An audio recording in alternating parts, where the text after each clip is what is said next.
Hey guys, Creation Chaos here, and in this video I'll be making my second episode of a lesson in Yu-Gi-Oh! And today I'll be more talking about like reading your cards, and obviously you know to read your cards before you actually put them in your deck, but you need to read them completely, read them several times over, and memorize to the best of your ability what all the cards do and what their restrictions are. So it's pretty straightforward, but today I'm going to be using a few cards as examples, starting with Lava Golem. Now, Lava Golem is a card that is one of the cards that taught me this lesson pretty hard, because he is a level 8 Fire Fiend effect monster, 3000 attack, 2500 defense, and his effect states, cannot be normal summoned / set, must first be special summoned from your hand to your opponent's side of the field by attributing 2 monsters they control.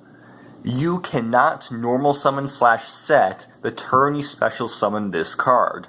And then during each of the controller's standby phases, the controller takes 1000 damage. So now, basically, a special summon, as you know, does not take up your normal summon or set, and you can special summon as many times as you want per turn, but you can only normal summon / set once per turn. But knowing that a special summon does not take up your normal summon, you'd think that since Lava Golem himself is a special summon, you could just have 2 monsters on your opponent's side of the field, tribute them off for the Lava Golem, and then you get to set another monster if you wanted to, or just normal summon it, but you actually can't because of his little line of text here saying that you cannot normal summon or set the turn that you special summon this card. And that's a line that I've overlooked several times. Sometimes I'd like use the Lava Golem,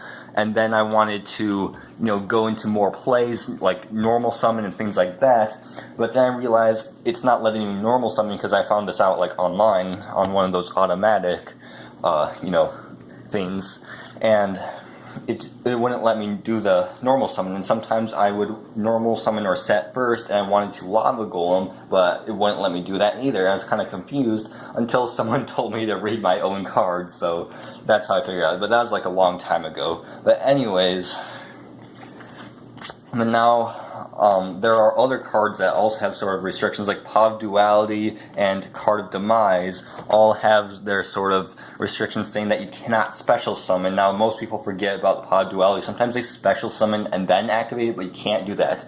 If you special summon before activating, you can't activate the card, and if you activate the card, you can't special summon afterwards. And then with Card of Demise, not only can you not special summon, but your opponent takes no damage from you that turn. So, as you can see here, your opponent takes no damage during the end.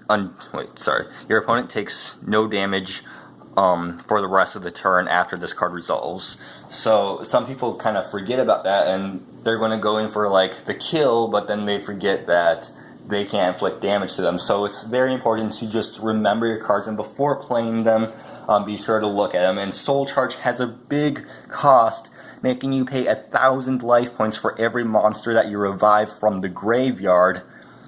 So some people think that, that's the cost, paying all the 1,000 life points for each monster you summon from the graveyard, but little do some people remember that you also don't get your battle phase on the turn that you activate. So sometimes they either have a lot of text, a lot of good things, and you just look over the bad things, or they have a lot of bad things and you forget about one of those bad things. So lesson learned, just look at your cards, read them thoroughly before you activate and before putting them in your deck in the first place. So yeah, that's it for this episode. I hope it helped. But until next time, this is Creation Chaos signing off.